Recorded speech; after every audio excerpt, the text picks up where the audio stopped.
ขอสบายเนาะมื้อนี้ก็มื้อดีขึ้นดีจะมาสัมภาษณ์ท่านชื่อท่านชื่อขบุยทองอินทวงศ์ท่านมีผู้สาวหรือยังเนาะตอนนี้เนาะโสดโสดพร้อมว่าแม่นแล้วต้องการผู้หญิงแบบไหนยังว่าจะเป็นภรรยาในอนาคตเนาะต้องการคนแบบขี่ไล่เลยบ่ต้องการคนงามมาบอกเป็นอะไรจะบอกต้องการคนงามเนาะยันทักผมยังเราฮักใช่ไหมเนาะอ่าซึ่งต้องการผู้หญิงนี่มีสเปคตามอะไรเนาะสเปคเหรอตุ้ยตี้อ่ะดำมันเป็นสเปคของท่านในอนาคตเนาะเป็น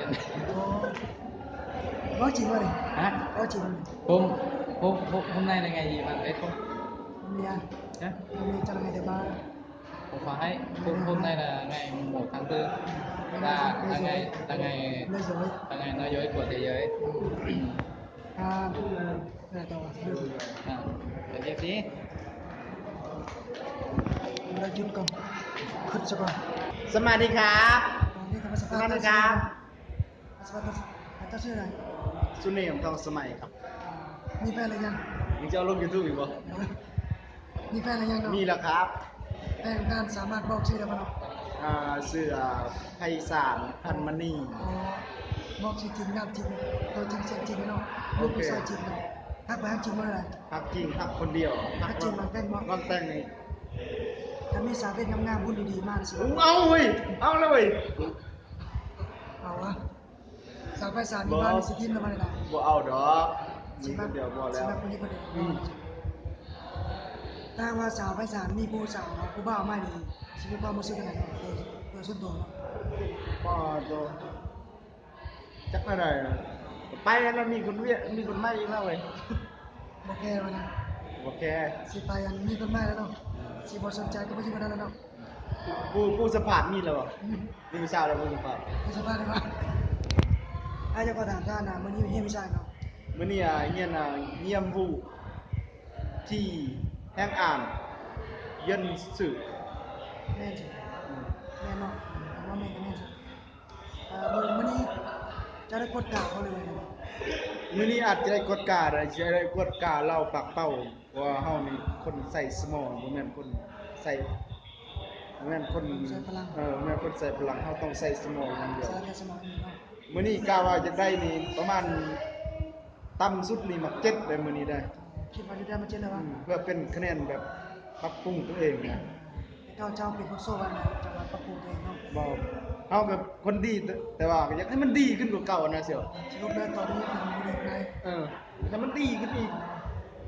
คะแนนได้มัน7ขนาดให้มันได้7.5ซะเลยถึง100เยี่ยม8โดยส่วนตัวแล้วตื่นเช้านี่ประมาณจะโมงประมาณอยู่4โมงหรือว่า5โมงแหละตั้งอันนี้นี่สวยสุดเลยนี่ตื่น4โมงตื่น4โมงตื่นสวยสุดแล้ว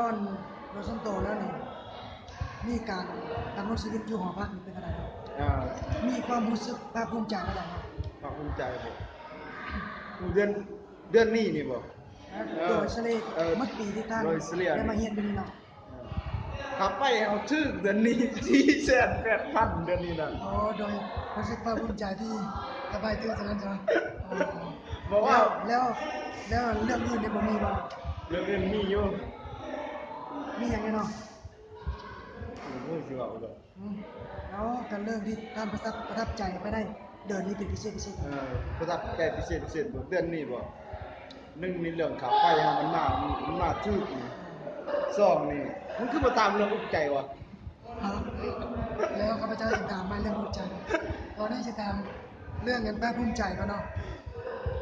ภาคภูมิใจบ่ในเดือนนี้นี่เฮาสิ่งนั้นอยู่8ใช่แล้ว8นี่มันสิภูมิใจหลายเนาะภูมิใจแล้ว8ว่ามันสิเยี่ยมมาเก่าเลยนี่จะได้เยี่ยมมาเก่าเนาะเป็นยังเดินหน้าต่อไปพยายามให้ได้มาเก่าที่หน้าขึ้นไปเนาะขอเลยพี่เลยเอาก็สัมภาษณ์เกี่ยวกับด้านอุกใจเนาะมีความรู้สึกอุกใจในตัวท่านเองด้วยเนาะแบบเฮาอยู่ไกลผู้สาวนะแล้วเฮาคิดฮอดเขานอนก็บ่หลับขี้ก็บ่ออกอันนี้เนาะนี่ไงมันเป็นความจริงว่าที่เรามามันความจริงอุกใจแท้เลยแล้วก็ใช้กับภาคกินอย่างการผู้สาวชื่ออย่างว่าไอ้สามภาคกินเราเนี่ยมีความรู้สึกคิดฮอดเราเลยนะไอ้สามมันมีเราผ่านการผู้ชมแมวมูเลยเฮาคิดฮอดเด้อ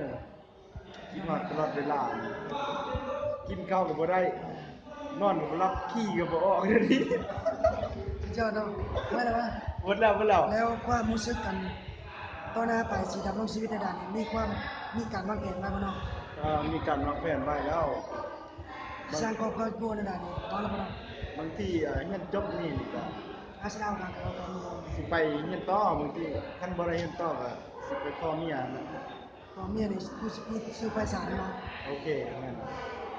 กล้าคาดหวังนํกันเสียลูกจักคนเนาะ ประมาณอยู่2คนพอละ 2คนเนาะ ถ้าเป็นผู้ชายก็เป็นมือซ้ายมือขวาถ้ามันเป็นผู้หญิงก็เอากระดองอีนี่ไปใส่ตรงนั้น ก็ขอเข้าใจในท่านที่ให้สภาพนั้นบัดนี้เนาะครับขอ เอาเข้าใจเวลา ก็บ่เป็นหยังมื้อนี้ก็ขอลาไปก่อน มึง เนาะ อย่าเอาลงในตัว